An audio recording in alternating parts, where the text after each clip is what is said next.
என்றும் புதியது,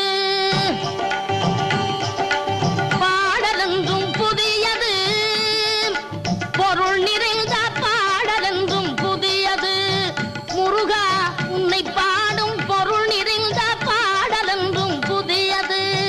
முருகா உன்னை பாடும் பொருள் நிறைந்த பாடலென்றும் புதியது.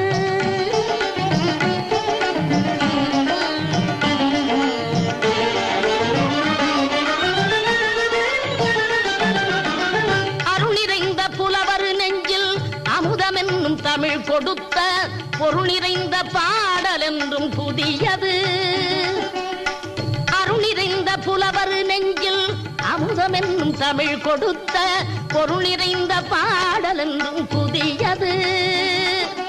முருகன் என்ற பெயரில் வந்த அழகே என்றும் புதியது. முருகன்